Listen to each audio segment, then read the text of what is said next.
अहिले चाहिँ हाम्रो यहाँ स्कुटी अलिअलि केही रिपेयरिङ गर्न थियो, त्यही भएर अहिले हामी यामाहा केयर सेन्टरमा आइपुगेको छौँ। हामी यहाँ मिठाई लिन आइपुगेका छौँ।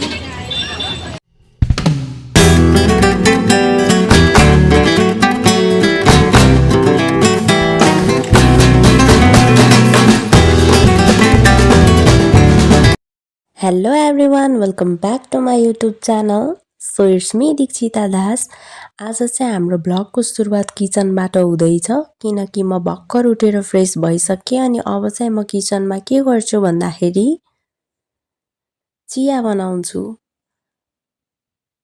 सो अब म चिया बनाउन सबै रेडी पार्छु।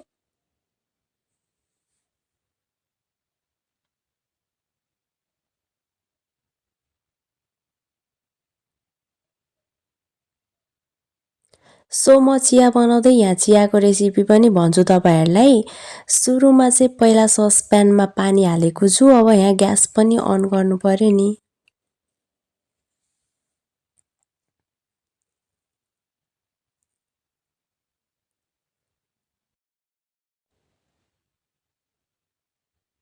अब यहाँ चियामा चाहिँ हामी चियापत्ती हाल्छौं।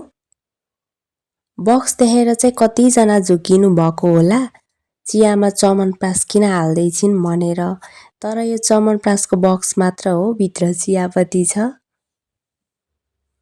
This is called the reuse of the box. हामी 3 जना चिया खान्छौं नि त, अब चियापत्ती चाहिँ 2 चम्चा हाल्नु पर्छ।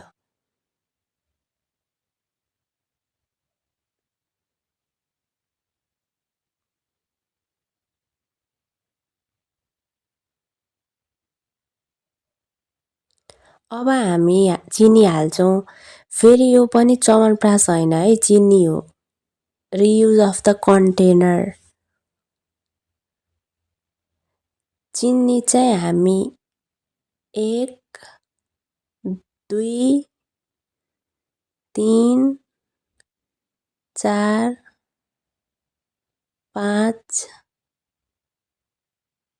6 चम्चा हाले है मैले।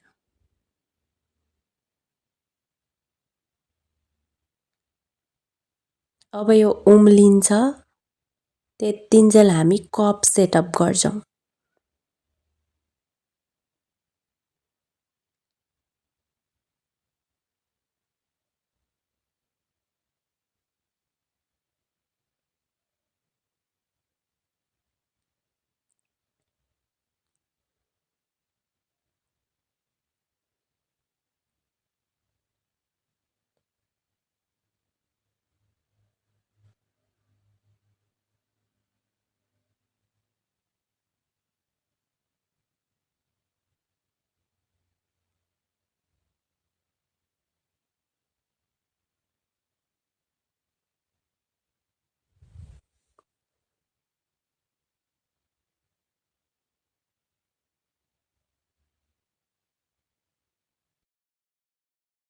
चिया उम्लिसक्यो, अब यसमा हामी मिल्क एड गर्छौं।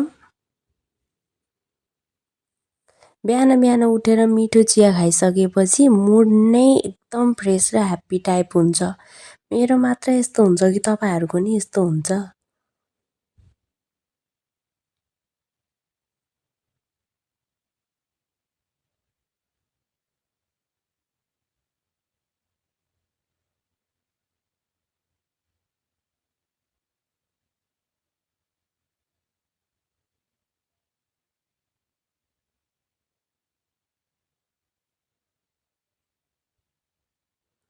अब मैले यहाँ मिल्क एड गरिसकेपछि चाहिँ चियाको मसला हाल्न लागेको छु। मलाई चाहिँ फेरि मसला हालेको चिया अनि अदुवा हालेको चिया चाहिँ यस्तो मन पर्छ नि।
सो फाइनल्ली हाम्रो चिया रेडी भइसकेको छ।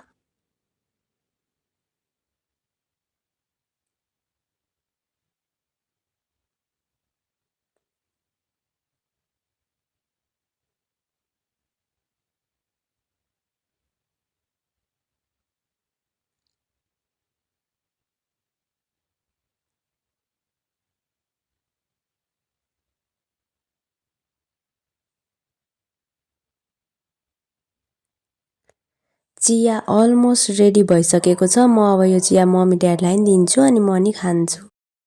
हेलो एभ्रिवान, अहिले चाहिँ हामी खाना खाइसकेर पनि नारायणघाटको यात्रामा निक्लिसकेको छौँ। आजकल मेरो लाइफमा अरू दिन त फुर्सद नै नहुने, यही स्याटरडे फुर्सद हुन्छ। त्यो दिन नि घर बस्नै नपाइने, कति काम बाँकी हुन्छ यही स्याटरडे गर्नु बाहेक अरू अप्सन नै हुँदैन। So we are here in 24 कोठी। आजकल यो बाटो यस्तो दामी भएको छ नि, पुरै विदेशको हाइवे रोड टाइप भएको छ। अहिले चाहिँ हामी यहाँ घरको लागि एउटा गलैँचा किन्नको लागि चितवन सजावटमा आएका छौँ। हेरौँ अब हामीले खोजे जस्तो गलैँचा यहाँ पाइन्छ पाइँदैन। चितवन सजावटमा चाहिँ हामीले खोजे जस्तो गलैँचा त भेटेनौँ, तर त्यहाँको पर्दाहरू चाहिँ हामीलाई धेरै मन परेर हामीले पर्दाहरू किन्यौँ। अब चाहिँ हामी सिजी ल्यान्डमार्क जाँदैछौँ। So finally we are here in CG Landmark. हामी सिजी ल्यान्डमार्क चाहिँ किन आएको भन्दाखेरि चाहिँ मेरो बाबालाई चाहिँ गोल्ड स्टारको सुज किन्न थियो, त्यही भएर हो। पहिला पनि यहीँबाट गोल्ड स्टारको सुज किन्नुभएको थियो अनि एकदमै मन परेको थियो, त्यही भएर आज पनि यहीँबाट लाने भनेर हामी आएको छौँ। अनि अरूहरू पनि सामान किन्नुपर्ने छ, तर पहिला चाहिँ गोल्ड स्टारको सुज हेर्छौँ। मेरो बाबा चाहिँ यहाँ स्याड हुनुभयो किनकि उहाँको साइजको सुज नै मिलेन। अब हामी यहाँ केही सामानहरू किनेर सिजी ल्यान्डमार्कबाट निक्लिँदैछौँ। सिजी ल्यान्डमार्कबाट हामी सिधै यमाहा केयर सेन्टर आइपुगेका छौँ किनकि हाम्रो स्कुटीलाई रिपेयरमेन्ट चाहिएको थियो। अरू दिन भ्याइदा पनि नभ्याइने, छुट्टी पनि नहुने, त्यही भएर आज शनिबारको दिन जति टाइम लाग्छ कुरेर भए पनि रिपेयर गरेरै जाउँ भनेर हामी यहाँ आइपुगेका छौँ। फाइनल्ली 2 आवर्सको रिपेयरमेन्ट पछि हामी मिठाई किन्नको लागि वैष्णव मिष्टान भण्डारमा आइपुगेका छौँ। मिठाई पसलमा आइसकेपछि जहिले पनि यति धेरै अप्सन्सहरूमध्ये कुन मिठाई लग्ने भनेर डिसिजन लिग्नै गाह्रो हुन्छ। सो हामीले यहाँ सबै मिठाई मिक्स गरेर लिग्ने डिसिजन लियौँ। एउटा अप्सन लग्नुभन्दा चाहिँ मिक्स गरेर लग्नु नै बेटर, किनकि फ्यामिली मेम्बर्सबाट पनि जसलाई जुन मनपर्छ उसले त्यही सेलेक्ट गरेर खान्छन् अनि हामीलाई पनि सजिलो हुने भयो नि त। एक एकजनाको फेभरेट मिठाई सेलेक्ट गरिराख्नु परेन अनि त्यसरी मिक्स गर्नु नै राम्रो लाग्यो मलाई चाहिँ। हजुरहरूलाई चाहिँ के कस्तो लाग्छ? हजुरहरू मिठाई पसलमा किन्न जाँदा के कसरी चोइस गर्नुहुन्छ त्यो चाहिँ कमेन्टमा भन्नु होला। मिठाई दिइसकेपछि चाहिँ अहिले हामी फोटो फ्रेम बनाउनको लागि आइपुगेको छौँ। यो सुरुको फोटो चाहिँ हामी पुनौरा धाम जाँदाखेरि त्यहाँ क्यामेराम्यानले खिचिदिनु भएको थियो अनि यो फोटोलाई पनि फ्रेम गराउनु पर्ने थियो।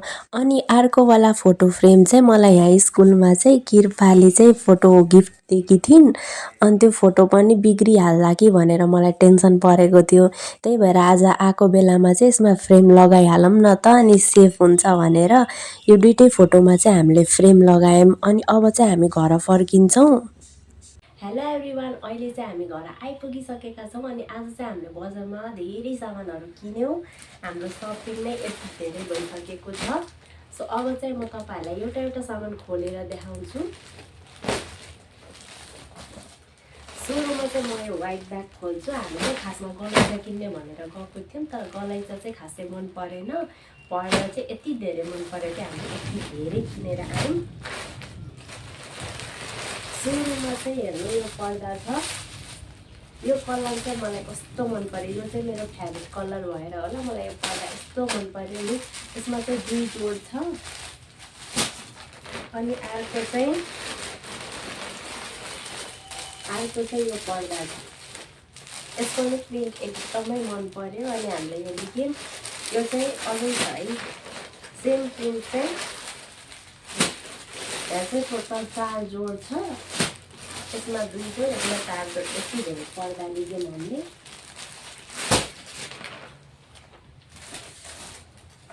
त्यसपछि चाहिँ यो ब्यागमा चाहिँ के छ भन्दाखेरि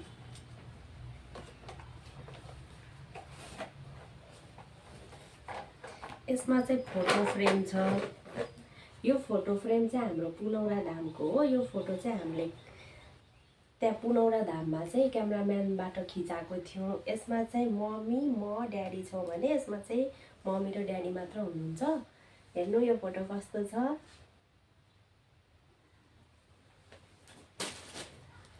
अनि यो अर्को फोटो चाहिँ किर्पाको र मेरो हो। यो चाहिँ मैले गिफ्टमा पाएको थिएँ।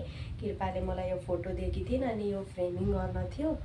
हेर्नु यो फोटो कस्तो छ। अनि यो फोटोको लागि चाहिँ एकदमै धेरै धेरै धेरै धन्यवाद दिन चाहन्छु किर्पा बोरालाई। उसले चाहिँ मलाई धेरै माया गर्छिन्।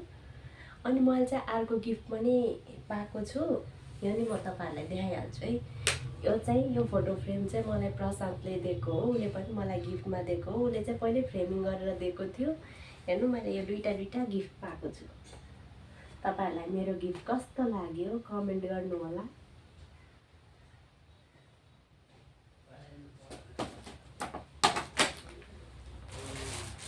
त्यसपछि चाहिँ एउटा यो ब्याग छ। यसमा चाहिँ मैले के किने भन्दाखेरि चाहिँ सुरुमा चाहिँ मलाई यो टी सर्ट एकदमै धेरै मन परेको। यो व्हाइट कलर भएर होला। यो व्हाइट कलर छ। यसको डिजाइन हेर्नु। यो टी सर्ट चाहिँ एकदमै मन पर्यो मलाई। हेर्नु व्हाइट नै अर्कै खालको व्हाइट छ यो। त्यसपछि अर्को चाहिँ मैले यो प्यान्ट किनेको। हेर्नु यो प्यान्ट मलाई यो कलरको प्यान्ट चाहिरहेको थियो। धेरै ब्ल्याक प्यान्ट भएको थियो। यसमा चाहिँ एउटा कति क्युट बेल्ट पनि रहेछ। हेर्नु यो प्यान्ट यस्तो खालको यो प्यान्ट चाहिँ दिस इज फर्मल प्यान्ट।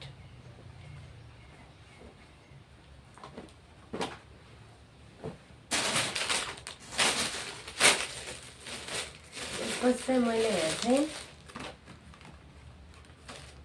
यो दुईटा सनस्क्रिन किनेको छु। आफ्नो छालालाई पनि जोगाउनु पर्यो नि, स्किन केयर गर्न पर्यो हो कि होइन। So this is best skin cream. मैले चाहिँ यो जहिले पनि स्याडोको सनस्क्रिन लाउँछु, त्यही भएर यो चाहिँ स्याडोको सनस्क्रिन हो। अनि अर्को चाहिँ दिस इज मोइस्चराइजर। यो चाहिँ मेरो फेभरेट मोइस्चराइजर हो। सो एउटा चाहिँ यो मैले मोइस्चराइजर किनेँ। यति नै हो लगभग सामान चाहिँ हजुरहरूले भ्लगमा हेरिसक्नुभयो। अनि यति नै हामीले आज यति नै सपिङ गऱ्यौँ। सो तपाईँहरूलाई मेरो यो भ्लग चाहिँ कस्तो लाग्यो होला के अरे कमेन्टमा भन्नु होला। केही कमी कमजोरीहरू के छ हजुरहरूले कमेन्टमा भन्न सक्नुहुन्छ। So this much for today. Like, comment and share and subscribe my channel.